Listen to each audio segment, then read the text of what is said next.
والعزا، اور تکلیف دے کر اپنے صدقات کو ضائع نہ کر لینا، احسان نہ جتلانا. تمہارے صدر الشریعہ بدر طریقہ مولانا امجد علی صاحب اعظمی رحمۃ اللہ علیہ لکھا ہے، اگر تمہارے بھائی علیحدہ ہے اور وہ کمزور ہو گیا، اسے زکوٰۃ لگتی ہے. بہن غریب نہیں ہے،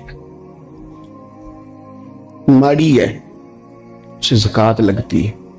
ماموں میں، چاچوؤں میں، ادھر ادھر اگر کوئی غریب ہے قریبیوں میں اور مستحق ہے زکوٰۃ کا، تو فرماتے ہیں اسے بتاؤ نہ کہ میں تمہیں زکوٰۃ دے رہا ہوں. اس کے گھر جاؤ، اسے کہنا یہ میری طرف سے بچوں کے کپڑے لے لینا، اسے کہنا یہ پیسے میری طرف سے بچوں کی عیدی ہے، مٹھائی کا کہہ کے دے آؤ. اسے بتانا نہ، کیوں کہ اسے تکلیف ہوگی. احسان جتلا کر تکلیف نہ دو، ماڑا تو پہلے بڑی تکلیف. غریبی نے تو بذات خود بڑی آزمائش پیدا کر دی ہے. سب روگاں دا روگ محمد جس دا نام غریبی. کنڈ بلا کے لنگ جاندے نہیں رشتے دار قریبی، یہ تو بذات خود ایک آزمائش ہے. مزید تکلیف نہ دو کسی کو. احسان جتلاتے ہو، بتاتے ہو، فوٹو بازی کرتے ہو، دعوے کرتے پھرتے ہو. سنیں صحیح مسلم میں حدیث ہے، نبی اکرم صلی اللہ تعالی علیہ وسلم نے اتنا سخت حکم بیان فرمایا. حضور فرمانے لگے اللہ تعالیٰ قیامت کے دن 3 قسم کے لوگ ایسے ہیں، نہ ان سے کلام کرے گا، نہ انہیں پاک فرمائے گا، نہ ان کی طرف نگاہ ہی کرے گا. یا رسول اللہ صلی اللہ تعالی وسلم جلدی بتائیے یہ کون ہے؟